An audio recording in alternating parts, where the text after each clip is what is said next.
హన్మకొండ జిల్లా Hanamkonda public garden సమీపంలోని గ్రంథాలయంలో ఉన్న పట్టభద్రులను కలిసిన డాక్టర్ పెరుమండ్ల రామకృష్ణ వారితో మాట్లాడుతూ తీన్మార్ మల్లన్న ప్రశ్నించే గొంతుక, ప్రజా సమస్యల గురించి తెలిసిన వ్యక్తిగా, ప్రజల కొరకు నిరంతరం ప్రశ్నించే గొంతుకగా ఎమ్మెల్సీగా గెలిపించే బాధ్యతను మనందరిపైన ఉంది. నిరంతరం గత ప్రభుత్వం మీద ప్రశ్నిస్తూ ఎన్నో కేసులు పెట్టుకుని తెలంగాణకు ఏం కావాలో, ఎలాంటి అన్యాయం చేస్తున్నారో వారిని దూషిస్తూ నిరంతరం ప్రజల మధ్యలోనే ఉన్న ప్రజా గొంతుతోనే గెలిపించాలి. గెలిపించే దిశగా ప్రతి ఒక్కరూ అడుగు వేయాలి. పట్టభద్రులందరికీ న్యాయం జరగాలన్న తీన్మార్ మల్లన్న రావాలి.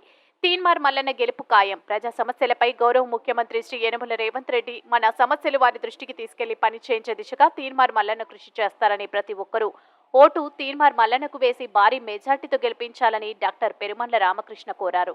అంటే ఇప్పటి వరకే మా ముఖ్యమంత్రి రేవంత్ రెడ్డి గారు అంత నమ్మకం ప్రజలలో కల్పించినందుకు కాంగ్రెస్ పార్టీ తరపున, మా కార్యకర్తలందరి తరపున కూడా ప్రతి ఒక్కరము ప్రజలందరికీ మేము కృతజ్ఞతలు తెలియజేస్తా ఉన్నాం. ఎందుకంటే ఈరోజు ప్రజలందరూ కలిసి కాంగ్రెస్ పార్టీని ఎన్నుకున్నారు. మీ అవసరాలను తీర్చడంలో ముఖ్యమంత్రి వర్యులు రేవంత్ రెడ్డి గారు ఇంకా మీకోసం పరితపిస్తూనే ఉన్నారు.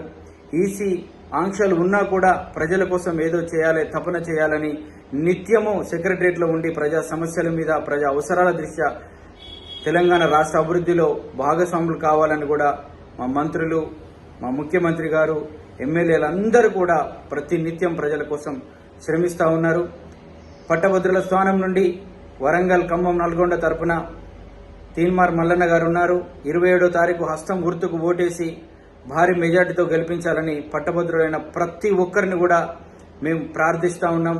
మీ అందరికీ తీన్మార్ మల్లన్న గారు తోడుగా ఉంటారు. మీ సమస్యలను ప్రభుత్వం దృష్టికి తీసుకెళ్లి సమస్యలన్నీ సాల్వ్ అయ్యే విధంగా ప్రయత్నం చేస్తారు. మేమందరం కూడా నిత్యం ప్రజలలో ఉండి మీకు అందుబాటులో ఉంటామని మరి ఒకసారి తెలియజేస్తూ ప్రతి ఒక్కరికి పేరు పేరున ధన్యవాదాలు.